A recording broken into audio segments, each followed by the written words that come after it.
دعوتي لله رب العالمين تطيب. السلام علیکم ورحمۃ اللہ وبرکاتہ. الحمد للہ رب العالمین والصلاة والسلام علی اشرف الانبیاء والمرسلین نبینا محمد وعلی آلہ وصحبہ اجمعین ومن تبعہم بإحسان الی یوم الدین. پریہ درشک، محترم ناظرین، اس سنسار میں یتیمی کی حالت میں، اناتھ اوستھا میں بہت سے ایسے بچوں نے جنم لیا جنہوں نے زندگی کے ہر شعبے میں، جیون کے ہر ڈپارٹمنٹ میں اپنا گہرا چھاپ چھوڑا. آج کے اس پروگرام میں میں ایک ایسی ہی یتیم اور اناتھ بچے کا چرچا کرنے جا رہا ہوں کہ جس کے جنم سے پہلے ہی اس کے سر سے باپ کا سایہ اٹھ چکا تھا. سوموار کا دن تھا، اپریل 571 عیسوی کی 22 تاریخ تھی. عربی کے حساب سے 9 یا 12 ربیع الاول تھا، اور اسی سال کعبہ کو ڈھانے کے لیے ایتھوپیا سے ابرہہ نے مکہ کے اوپر آکرمن کیا تھا، اور اس کے ساتھ ساتھ چونکہ ہاتھیوں کا سموہ بھی تھا، اور ہاتھی کو عربی بھاشا میں فیل بولتے ہیں، اس لیے اس سال کا نام عام الفیل پڑ گیا. لیکن اللہ تبارک و تعالی نے ابرہہ کی اس چال کو ناکام کر دیا اور اسے ہلاک و برباد کر دیا. اس کے اوپر چڑیوں کے جھنڈ بھیجے جو مٹی اور پتھر کی کنکریوں کی بارش اس کے اوپر کر رہے تھے، اور اس طریقے سے اس کا پورا لشکر تباہ و برباد ہو گیا.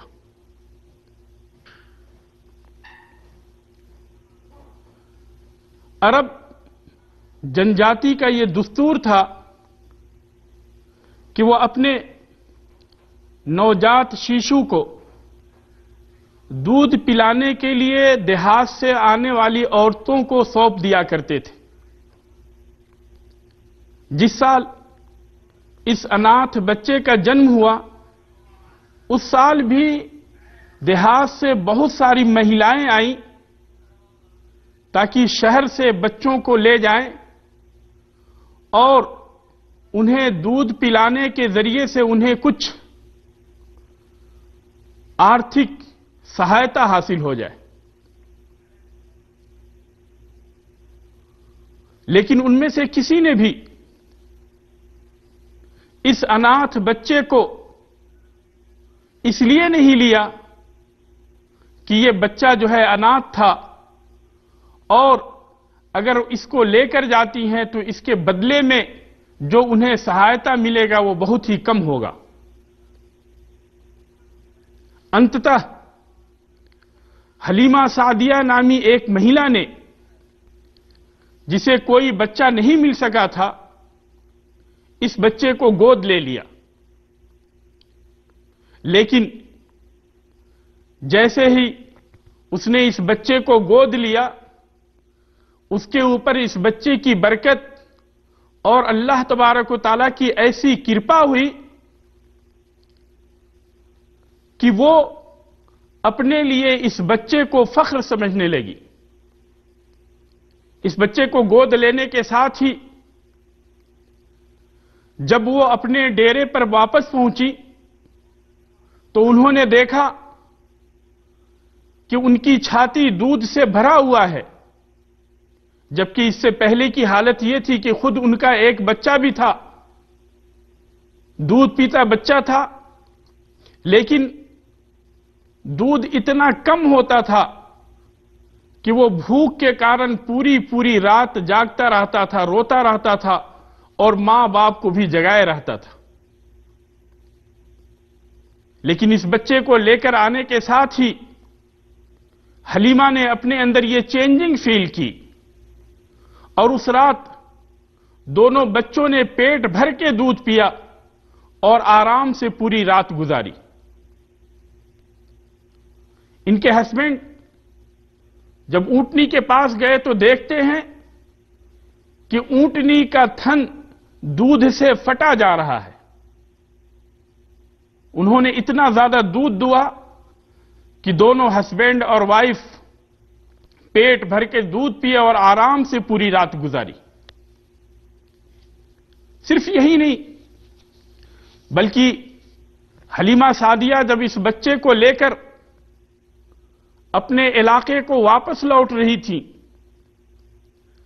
تو اس بچے کے ساتھ اسی گدھی پہ سوار ہوئی جو گدھی آتے وقت کارواں میں سب سے پیچھے رہ رہی تھی۔ وہ دبلی پتلی اور مریل گدھی جو کہ صحیح سے چل بھی نہیں پا رہی تھی، واپسی میں جب اسی گدھی پہ سوار ہوئے تو اس کے اندر ایسی برکت دیکھی، اس کی چال کے اندر اتنی تیزی آ گئی کہ اب وہ قافلے کے اندر، کارواں کے اندر سب سے آگے رہنے لگی۔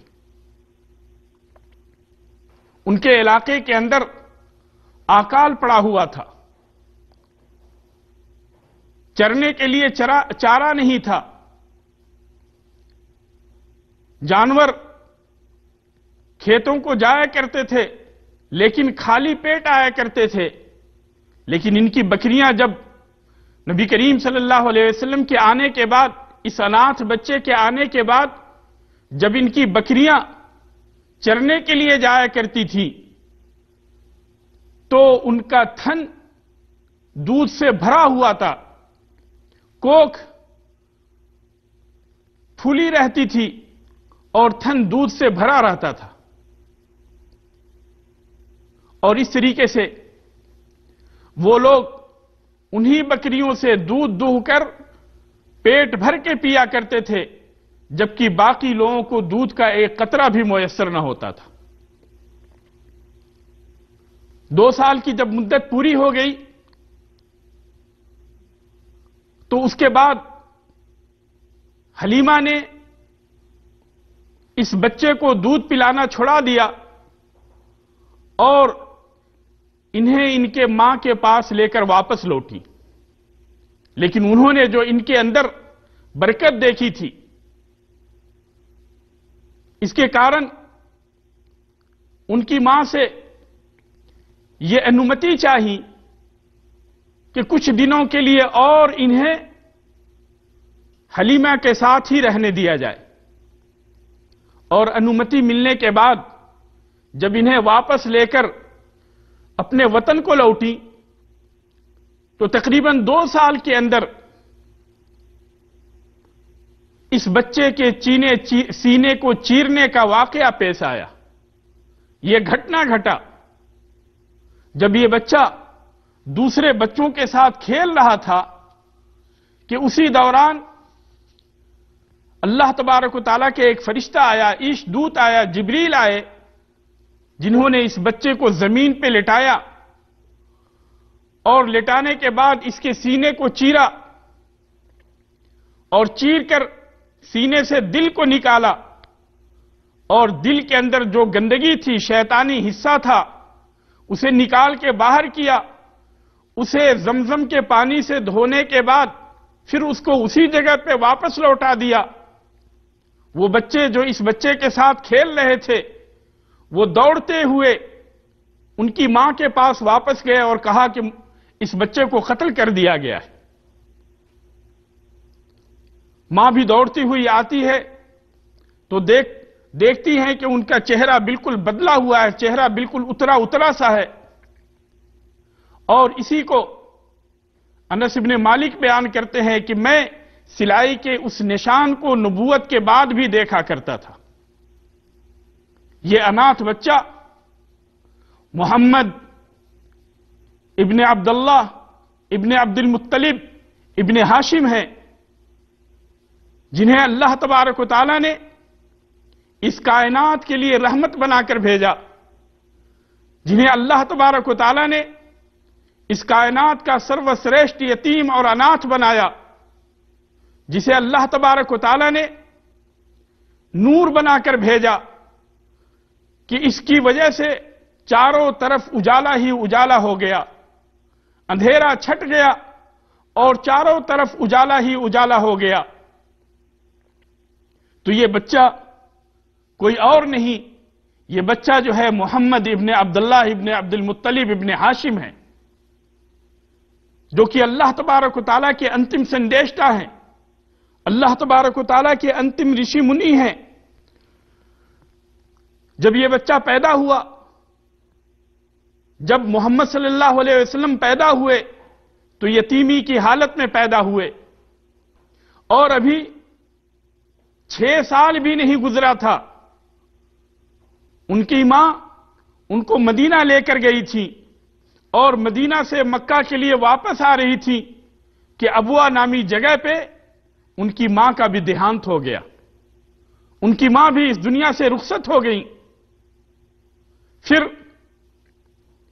وہ اپنے دادا عبد المطلب کی کفالت میں آئے، عبد المطلب نے ان کا پالن پوشن کیا، اور ابھی 8 برس بھی نہیں گزرا تھا کہ دادا بھی اس دنیا سے چل بسے۔ اس کے بعد ان کے پالن پوشن کی ذمہ داری، ان کی کفالت کی ذمہ داری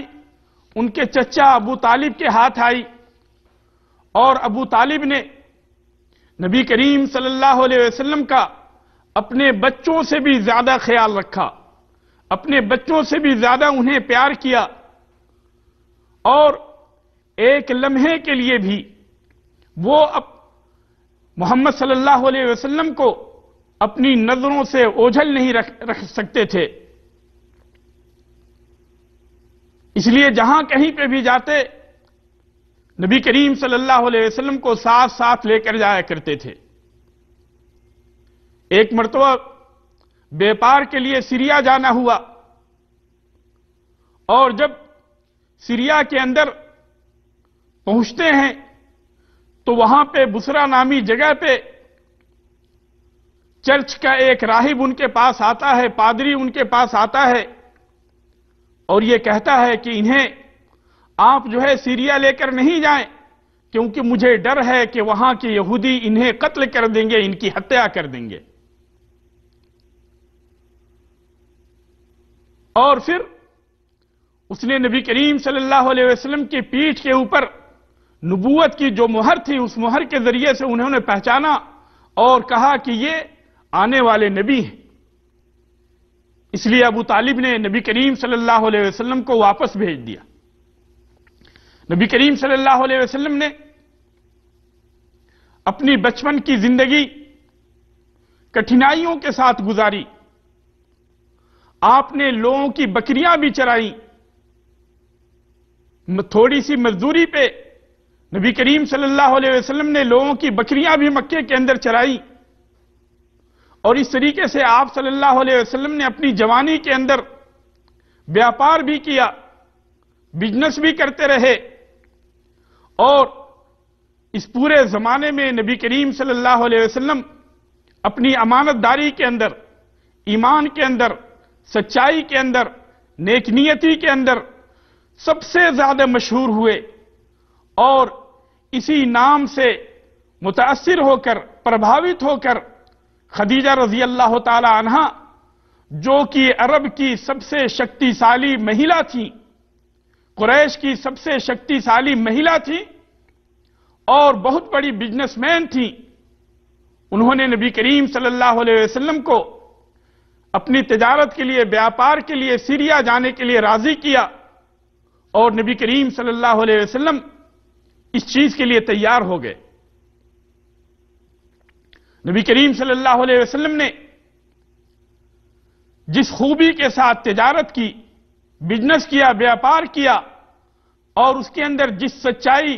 امانت داری اور ایمانداری کا خیال رکھا، اس کی وجہ سے اس بزنس کے اندر بہت ہی زیادہ فائدہ ہوا۔ نبی کریم صلی اللہ علیہ وسلم کے ساتھ ساتھ خدیجہ رضی اللہ تعالی عنہا کے غلام بھی تھے میسرہ۔ انہوں نے آ کر خدیجہ رضی اللہ تعالی عنہا کو راستے کی پوری خبر بتائی۔ خدیجہ رضی اللہ تعالی عنہا کی عمر اس وقت 40 سال تھی، اور اس سے پہلے ان کی دو شادی ہو چکی تھی، اور ان کے دونوں ہسبینڈ انتقال کر چکے تھے۔ ان کے ہسبینڈ کے انتقال کے بعد عرب کا ہر سردار یہ چاہتا تھا کہ خدیجہ سے وہ شادی کر لے، اور اس کے لیے وہ پیغام بھی بھیجتا تھا، سندیشہ بھی بھیجتا تھا، لیکن خدیجہ رضی اللہ تعالی عنہا نے کسی کے پیغام کو، کسی کے سندیشہ کو سویکار نہیں کیا۔ لیکن جب انہوں نے نبی کریم صلی اللہ علیہ وسلم کے اخلاق کے بارے میں سنا، جب انہوں نے نبی کریم صلی اللہ علیہ وسلم کی ایمانداری کے بارے میں سنا، اور اپنی تجارت کے اندر جو فائدہ دیکھا، جو برکت دیکھی، تو وہ فوراً ہی اپنی ایک سہیلی کے ذریعے سے نبی کریم صلی اللہ علیہ وسلم کے پاس شادی کا پیغام بھیجا، اور پھر اس طریقے سے نبی کریم صلی اللہ علیہ وسلم کے چچا نے اس کے اندر مدھیستہ کی، اور نبی کریم صلی اللہ علیہ وسلم کی شادی خدیجہ رضی اللہ تعالی عنہا سے ہوگی۔ اس وقت نبی کریم صلی اللہ علیہ وسلم کی عمر کوئی 25 سال تھی، اور خدیجہ رضی اللہ تعالی عنہا جو کہ ایک ودھوا تھی، ان کی عمر 40 سال تھی۔ دونوں کی شادی ہو گئی، اور جب تک خدیجہ رضی اللہ تعالی عنہا زندہ تھی، نبی کریم صلی اللہ علیہ وسلم نے کوئی دوسری شادی نہیں کی۔ آپ صلی اللہ علیہ وسلم اور خدیجہ رضی اللہ تعالی عنہا دوبارہ 6 بچے ہوئے، جن میں 4 بچیاں تھیں اور 2 بچے تھے۔ یہ دونوں کے دونوں بچے بچپن ہی میں ان کا دیہانت ہو گیا، اور بچیاں جو ہیں بڑی ہوئیں، اور ساری کی ساری بچیاں نبی کریم صلی اللہ علیہ وسلم کے جیون ہی میں وفات پا گئیں، لیکن ایک بچی فاطمہ رضی اللہ تعالی عنہا یہ نبی کریم صلی اللہ علیہ وسلم کے بعد بھی 6 مہینے تک زندہ رہی۔ تو اس طریقے سے یہ یتیم، یہ اناتھ بچہ جسے کہ اللہ تبارک و تعالیٰ نے اناتھ اوستھا کے اندر پیدا کیا تھا، یتیمی کی حالت میں پیدا کیا تھا، جب یہ بڑا ہوا تو اس نے دیکھا، بلکہ بچپن ہی سے یہ دیکھتا رہا کہ ان کی قوم کے لوگ جس طریقے پہ چل رہے ہیں، جس ڈگر پہ ہیں، یہ ڈگر صحیح نہیں ہے، یہ ڈگر جو ہے ایشور کا ڈگر نہیں، یہ راستہ جو ہے ایشور کا راستہ نہیں، اور یہ جو ہے شراب کے اندر مبتلا ہیں، یہ جو ہے دیوی دیوتاؤں کی پوجا کے اندر مبتلا ہیں، یہ استھانوں پہ جا کے پوجا کرتے ہیں، یہ لات اور عزا کی عبادت کرتے ہیں، یہ لات اور عزا کی بھکتی بھرتے ہیں، اور اس طریقے سے دوسرے بتوں کی یہ لوگ بھکتی بھرا کرتے ہیں۔ نبی کریم صلی اللہ علیہ وسلم کو یہ چیز بچپن ہی سے اچھی نہیں لگی، اور اس طریقے سے جو آپ صلی اللہ علیہ وسلم بڑے ہوتے گئے، آپ صلی اللہ علیہ وسلم کے اندر ایمانداری بڑھتی گئی، آپ صلی اللہ علیہ وسلم کے اندر دیانتداری بڑھتی گئی، آپ صلی اللہ علیہ وسلم لوگوں کی مدد کرتے رہے، آپ صلی اللہ علیہ وسلم جو بے سہارا تھے ان کا سہارا بنتے رہے، یہاں تک کہ نبی کریم صلی اللہ علیہ وسلم نے آخری کے 3 سالوں میں ہرا نامی گفے کے اندر جا کر ایشور کی پوجا کرنا شروع کیا، وہاں پہ اللہ تبارک و تعالیٰ کی عبادت شروع کی۔ رمضان کا مہینہ ہوتا تھا، پورے رمضان مہینے کے اندر اسی ہرا کے اندر، غار ہرا کے اندر، ہرا نامی گفے کے اندر نبی کریم صلی اللہ علیہ وسلم جاتے اور اللہ تبارک و تعالیٰ کی عبادت کرتے۔ یہ تیسرے رمضان کی بات ہے کہ جب نبی کریم صلی اللہ علیہ وسلم وہاں پہ ایشور کا پوجا کر رہے تھے، اللہ تبارک و تعالیٰ کی عبادت کر رہے تھے۔ 21 رمضان کی بات ہے، سوموار کا دن تھا، صبح کا وقت تھا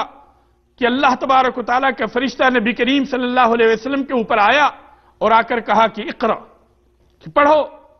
نبی کریم صلی اللہ علیہ وسلم نے کہا کہ مجھے پڑھنا نہیں آتا۔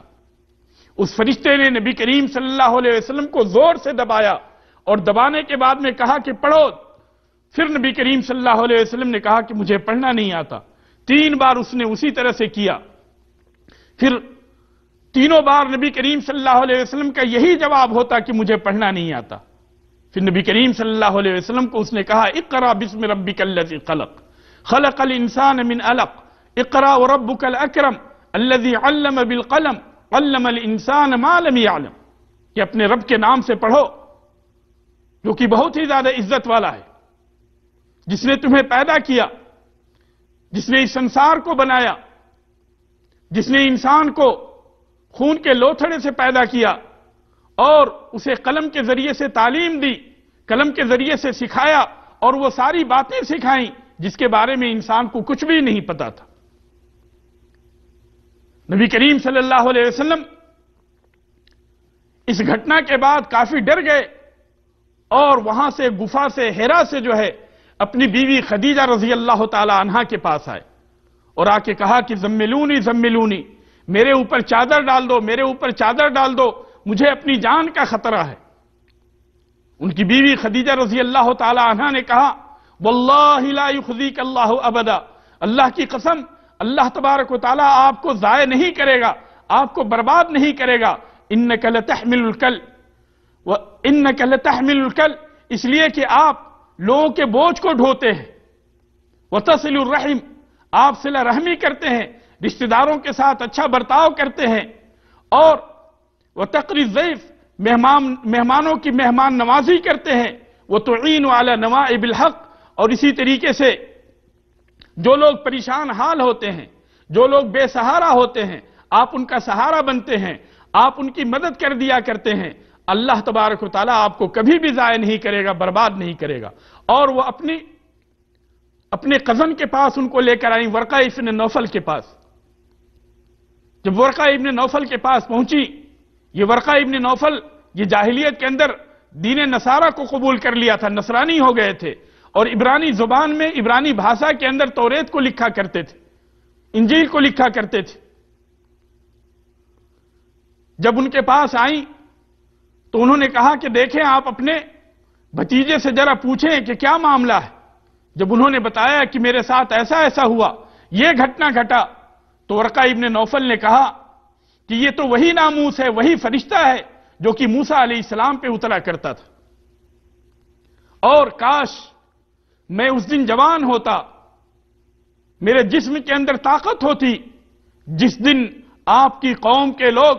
آپ کی جنجاتی کے لوگ آپ کو مکہ سے نکالیں گے. نبی کریم صلی اللہ علیہ وسلم کو بہت ہی تعجب ہوا کہ یہ لوگ جو مجھے امین کہتے ہیں، صادق کہتے ہیں، سچے کہتے ہیں، میرے پاس اپنی ہر طرح کے ساز و سامان کو لا کے رکھتے ہیں، اپنی دولت کو لا کے میرے پاس سرکشت کرتے ہیں، کیا یہی لوگ مجھے اس مکے سے، اس شہر سے نکال دیں گے؟ او مخرجیہم، کیا وہ لوگ مجھے نکال دیں گے؟ نبی کریم صلی اللہ علیہ وسلم کو یقین ہی نہیں آ رہا تھا. اس وقت ورقہ ابن نوفل نے کہا کہ صرف آپ ہی نہیں بلکہ آپ سے پہلے بھی جتنے بھی نبی اس طرح کی دعوت کو لے کر آئے، جتنے بھی لوگ اس طرح کی دعوت کو لے کر آئے، ان کے ساتھ بھی یہی ہوا کہ ان کی قوم کے لوگوں نے، ان کے جنجاتی کے لوگوں نے ان کے ساتھ دشمنی کی اور ان کے ساتھ جو ہے ان کی جان کے وہ دشمن ہو گئے. اس طریقے سے نبی کریم صلی اللہ علیہ وسلم کے اوپر نبوت کا سلسلہ، نبوت اقرا بسم ربک الذی خلق کے ذریعے سے اس آیت کو اتار کر اللہ تبارک و تعالیٰ نے نبی کریم صلی اللہ علیہ وسلم کو نبی بنایا. اور پھر اس کے بعد نبی کریم صلی اللہ علیہ وسلم نے دعوت کے سلسلے کو شروع کیا. اور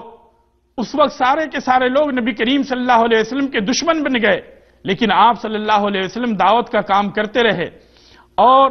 آپ صلی اللہ علیہ وسلم لوگوں کو دین کی طرف بلاتے رہے. آئیں ہم بھی نبی کریم صلی اللہ علیہ وسلم کی جیونی کو پڑھیں اور ان کی جیونی سے سبق لیں، سیکھ لیں اور ایک ایشور کی عبادت کریں جس نے اس سنسار کو بنایا، جس نے یہ دھرتی بنائی، جس نے یہ آکاش بنایا. اللہ تبارک و تعالیٰ سے دعا ہے کہ اللہ تبارک و تعالیٰ صحیح طور پہ ہمیں نبی کریم صلی اللہ علیہ وسلم کی جیونی کو پڑھنے اور اس کے انصار